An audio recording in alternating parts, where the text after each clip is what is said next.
नमस्कार, R K Tyagi, Ghaziabad NCR Delhi. ओम सच्ची जनवानी नमे चैनल पर आपका स्वागत है।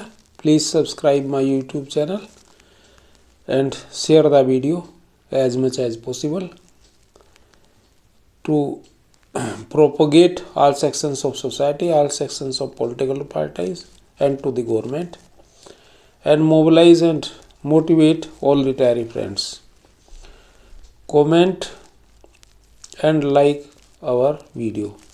तो साथियों, अधिक से अधिक इसको शेयर करें ताकि सभी तक जाए और चैनल को सब्सक्राइब कर लें, इससे हमारी मदद होती है। आर्थिक रूप से तो नहीं, लेकिन चैनल का विस्तार होता है और वीडियो का संचार होता है। साथियों, 12वां समझौता 7वां संयुक्त नोट को और लटकाने का षड्यंत्र असफल हो रहा है। समझौता किसी भी समय संभव हो सकता है। 5 दिवसीय बैंकिंग के नाम पर 12वें समझौते और 9वें संयुक्त नोट पर अंतिम हस्ताक्षर, ऊपर 7वां गलत बोल दिया मैंने, 9वां है, करने के लिए कुछ यूनियनों के द्वारा अपनाए गए षड्यंत्र को कामकाजी बैंक कर्मियों के चौतरफा दबाव ने विफल कर दिया है। बैंक कर्मियों ने इस तथ्य को स्वीकार किया कि 5 दिवसीय बैंकिंग और वेतन संशोधन प्रक्रियाएं काफ़ी भिन्न थी और दोनों विभिन्न प्रारूपों और प्लेटफॉर्म पर थी। इनका एक दूसरे से कोई लेना देना नहीं है। 5 दिवसीय बैंकिंग पर सबसे पहले चर्चा की गई। सरकार की अंतिम मंजूरी की शर्त पर इसकी रूपरेखा को अंतिम रूप देते हुए सरकार की स्वीकृति के लिए संस्तुति की गई, जिसका मतलब जरूरी नहीं कि सरकार की मंजूरी हो।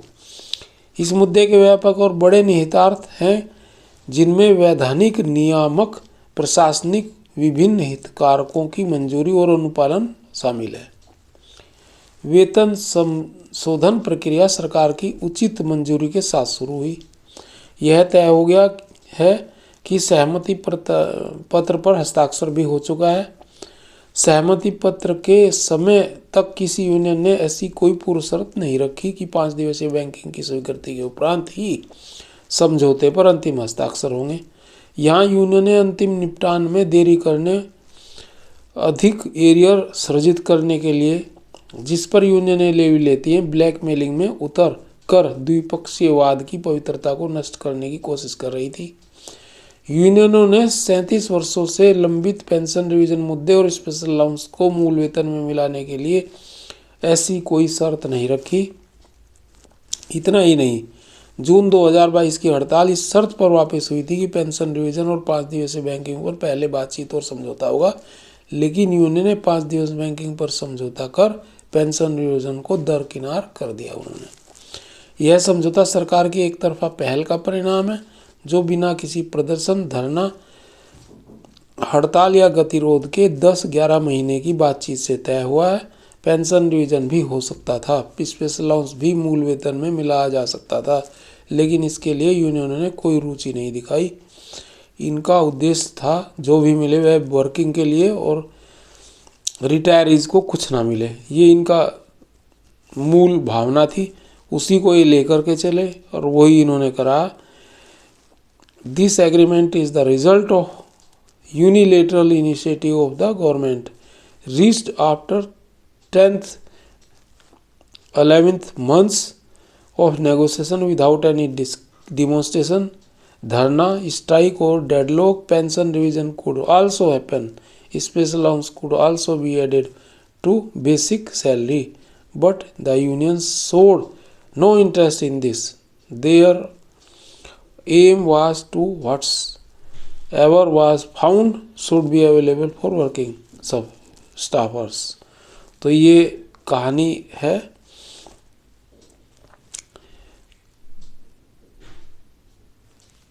और यही कॉन्स्पिरेसी है इन लोगों की, और इसी कॉन्स्पिरेसी के साथ इन्होंने लेवी का अधिक से अधिक लेवी भुनाने का एक प्रक्रिया की थी, लेकिन वो इनकी फेल हो गई और वो अब नहीं सफल हो पाई है। तो ये थी। और जहाँ तक बात ये 100 बातों की मैं एक बात कह रहा हूँ, पेंशन रेगुलेशन से यह साफ कहा गया है कीप सेवानिवृत्त बैंक कर्मचारी बैंक के अभी भी कर्मचारी हैं और मृत्यु की तारीख तक बने रहेंगे। ये कहते हैं ना ये कुछ यूनियन के जनरल सेक्रेटरी ने पहले कहा था कि there is no contractual relationship of pensioners with bank. तो हमारा ये कहना है, और पेंशन रेगुलेशंस में साफ लिखा है कि सेवानिवृत्त बैंक कर्मचारी बैंक के अभी भी कर्मचारी हैं और मृत्यु की तारीख तक बने रहेंगे।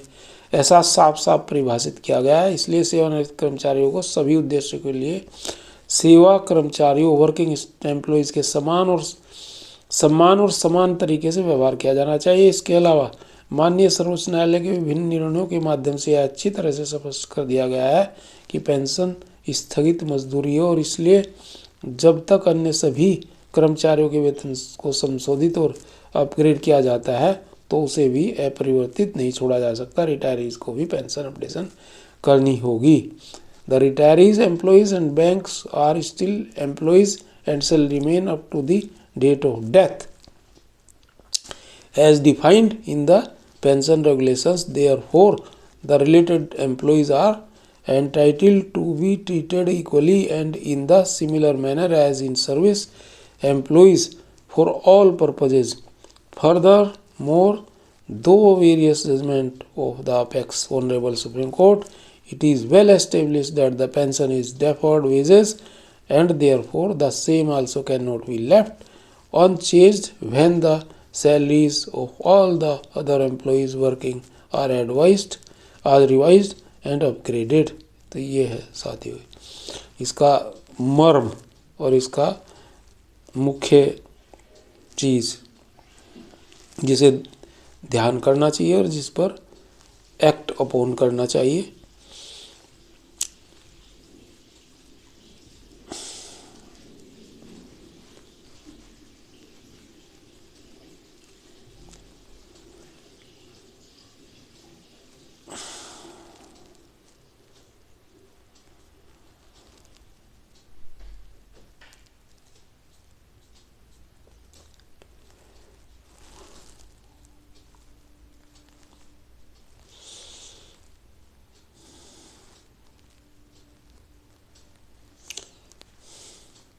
फ्रेंड्स मित्रों, एक मेरे साथी ने मुझे भेजा है मैसेज, वो भी आपको बता देता हूँ। There are indications only not from firm signals that UFBU may not insist clearance of 5 days weeks as a precondition for finalizing 12th BPS joint note.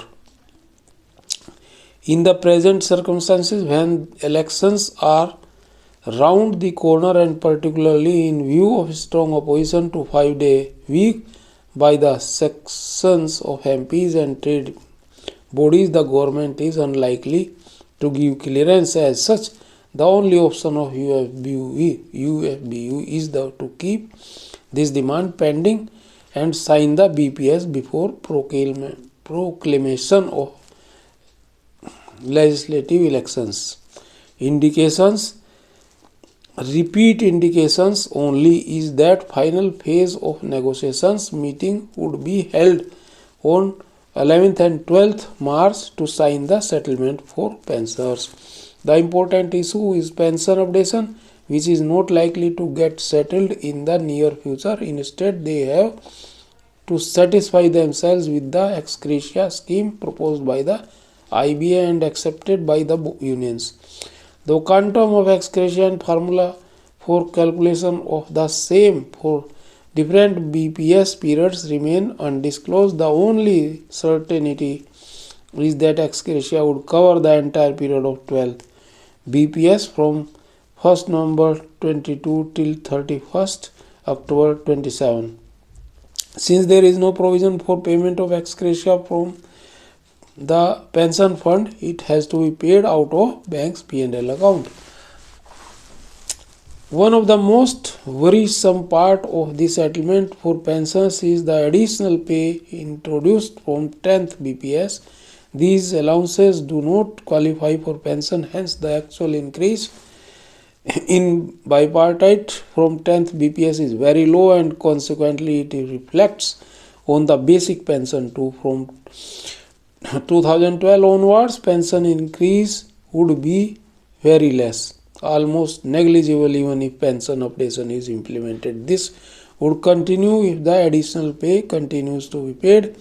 There is very little pensioners or their unions can do unless there is a favorable orders from the court. Large chunk of our pensioners are past 17, 80 or 80, 70 or 80 years, and for them any improvement in pension, whether you call it ex gratia or updation, would be most welcome. Let us keep our fingers crossed and hope for the best.